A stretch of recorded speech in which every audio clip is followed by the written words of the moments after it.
let's go. Oh yes, go and get some cuddles. Oh my God, you're wet. I'm Hannah and I'm obsessed with everything outdoors. In this series, I'm going to be finding the best walks you can do within 90 minutes of Manchester, and I'll be joined by some very special guests.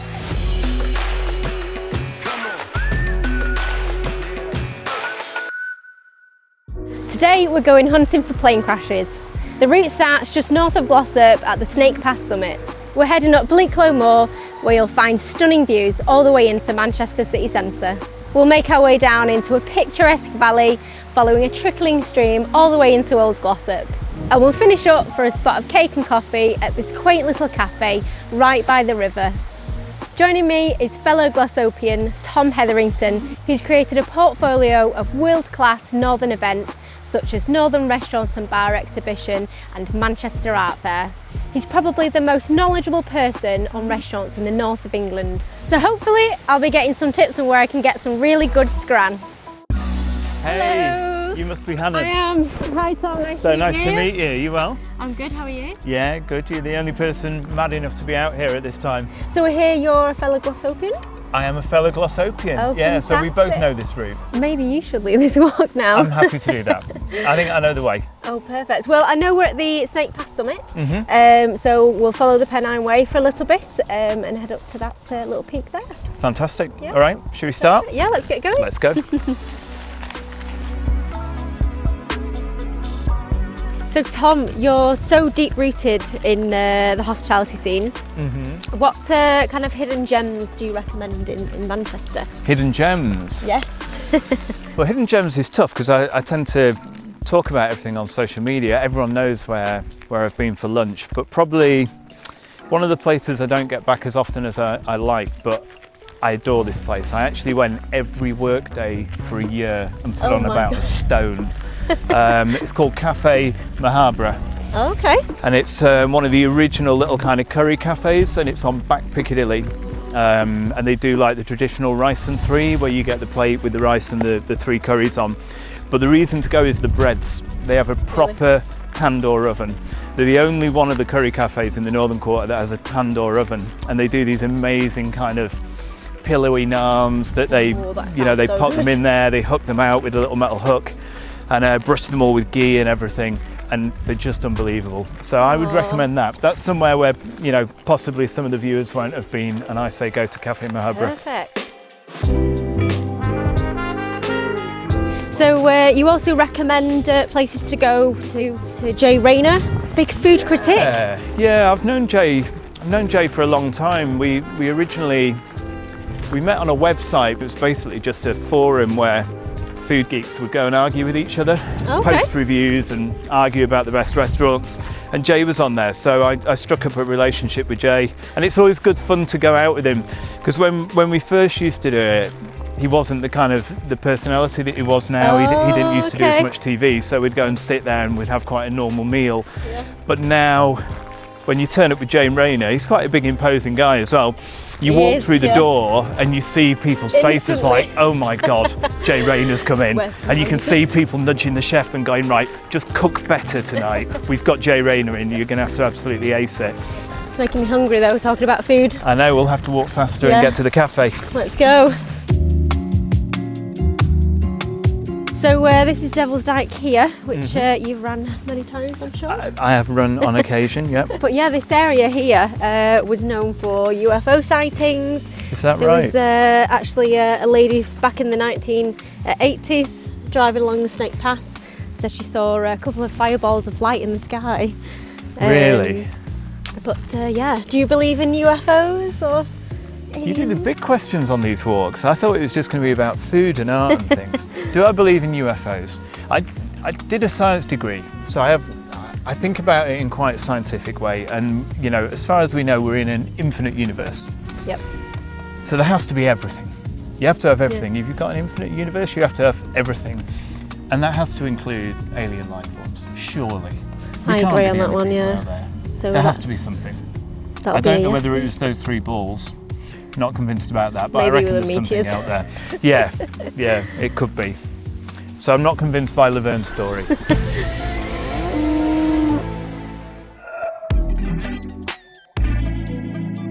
Right, so we're at the cairn here. Absolutely. Do you see a lot of these on your runs in the hills? Yeah, they're the route markers. You see them about. Yeah. This is a nice big one. People have been working at this. It is, yes. Have you brought a stone to add to it? There you go. We've done our bit. We've added to the cairn. Absolutely. It actually comes from the Gaelic language, the word cairn. Does it? You've been doing your research. Must have been up here 1,000 times now, and I never get bored of it.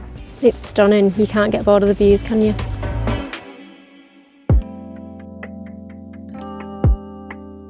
Gosh, so this is the B29 overexposed site. Yeah, the super fortress. So this came down, I think, in 1948. There was a crew of 13 on it who sadly all died in the crash. But yeah, it came down in low cloud. They just misjudged the hill. God. You know, the radar systems were quite rudimentary back then. A lot of it was done by eye. But it's actually not the only plane wreck. There's about 80 different wrecks all over the Peak District, all over the Dark Peak. Yeah, different planes, all from the 40s and 50s, same sort of period. There's one famously just on Mill Hill, just over that way, where it was an American jet and it came down with 2 pilots on board, and they actually survived, and they dragged themselves out the wreckage, and they managed to go down the hill to the pub, to the Grouse pub. Oh my God. And kind of turn up wanting a pint. You know, they did get rescued. They got people to kind of look after them. I think they were covered in blood and stuff. But yeah, you can just imagine 2 American airmen turning up going, I need a beer. I've had a right night of it, get me a beer. The locals must have wondered what was going on. Yeah, they'd be like, where have you come from? Yeah, well, out the sky, literally. Yeah, literally. God, it's crazy. Amazing landscape. Yeah, it is. Quite poignant. Yeah.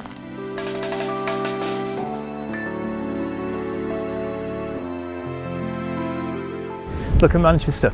Look at the views. Oh my God, that's so nice.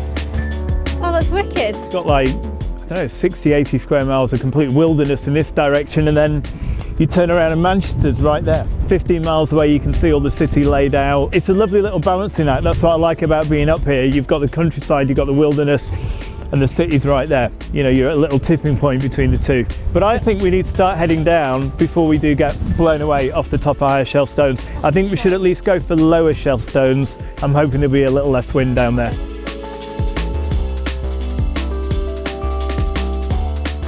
So we're lower shelf stones. If anything, higher wind speeds on lower shelf stones. We called that one wrong, or I called that one wrong. I'll take responsibility. We'll blame you, we'll blame you. Even in Manchester, you still feel quite close to the countryside. And certainly I felt drawn back here, you know, moving back up to Glossop, back to where I'd grown up. I mean, in a literal sense, it felt like coming home. I suppose you've got the same sort of thing, though. You've kept that connection with it as well. Yeah, I think this is home, and it's always got a soft spot in your heart. And it's great. It's nice to share it with other people and share the same passion as well. Yeah, absolutely. I think you get quite evangelical about it, don't you? It becomes quite a passion. You want to try and persuade everyone else. Everyone who likes to go to the gym and, you know, going on a treadmill, you want to say to them, no, get up here, get in the hills. So this will be the second crash site on the route? Yeah, so there isn't so much left here as you can see. This was a Canadian Air Force Lancaster bomber. This came down in 1945. I've got a confession. Go on. The easier way down off James Thorne was to carry on straight ahead, but I wanted to bring you and show you this one as well. So we've taken a little bit of a detour, and we're now going to carry on with the detour, and we're going to go on what is a more scenic route. That's my cell. Perfect. It's a very, very, very steep route as well.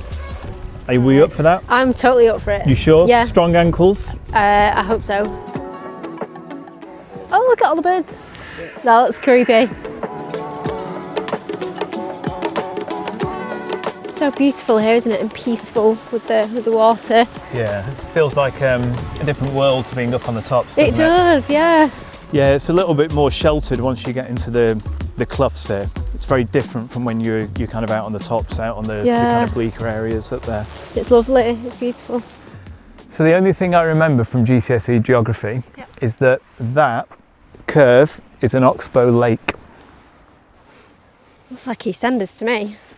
No, it doesn't. It does. It doesn't. Look at it. Not at all. Where are these dogs going? Oh, yes. Go and get some cuddles. Oh my God, you're wet. This is a lovely spot. Yeah, so this is a bit of a rite of passage really for generations of Glossopians. We're just by Mossy Lee Farm on the weir here, and everyone brings their kids up to paddle in the pool at the bottom of the weir. It's just one of those things that you do. My other fun fact about this part of Glossop, right in the distance there, that's called Dog Rock. Just the furthest point, the kind of straight line across between the valley. And Dog Rock was this massive outcrop of rock, and back in the 50s and the 60s everyone went climbing there, and the farmer at the time got so grumpy with everyone treading across his land that he just blew it up with dynamite. He blew the entire... It was an enormous outcrop, and he just blew the whole lot up, and it all slid down into the valley below. And he basically said, there you go, there's no reason to come anymore, no more climbing, all done, go away, get off my land. What a grumpy bastard. I know, old school farming that is. I stress they're not like that anymore, but that's what happened back in the day. Nice place for a walk, but no more climbing. Yeah, that's a shame. It's beautiful here. So Tom, you're the founder of Manchester Art Fair. I am. What do you think of the Manchester art scene? I think it's changed a lot. I think it's fantastic at the minute, and I like to think that hopefully the art fair has been part of that. Because when we launched the art fair, I think it's 15 years ago now, there were some great galleries showing art, and they had wonderful collections, but if you actually wanted to go and buy a piece of art, there's almost nowhere. A handful of galleries in the city centre, maybe 2 or 3. So we decided to launch an art fair, and everyone said, you will not sell art in Manchester, there's no galleries because no one buys art. And we said, no one buys art because there's no galleries. There's huge potential, loads of people. I don't believe that it's not going to work. And we've now sold about £5.5 million worth of art into Manchester and the wider north. And a significant chunk of that, about 40%, is going to northern galleries and northern artists. Oh, that's so good So it's supporting the local arts ecology. So are we getting any closer to this cake and coffee then? We are. I reckon we're about a mile away. If we walk quick, we're going to be there in like 5 minutes. Fab. Let's go, put our foot down. Get a stomp on. Get a stomp on? Is that a saying?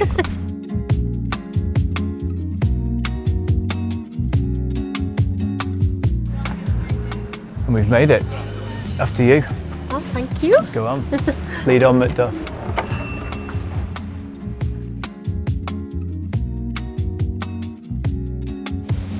There you go, guys. Thank you. Brilliant. Thank you, Jane. Lovely. So we're at your favourite cafe, Shepley's? Yeah, we are indeed. This is Shepley's Café in Old Glossop. It's a vegetarian and vegan cafe.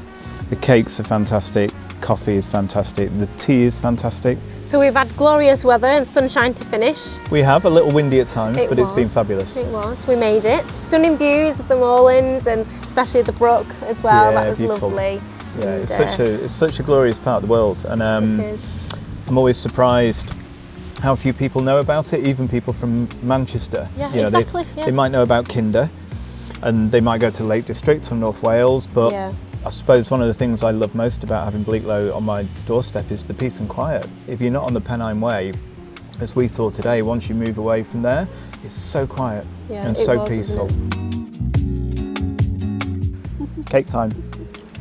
That's good cake. Oh my God. Victoria It's sponge. amazing.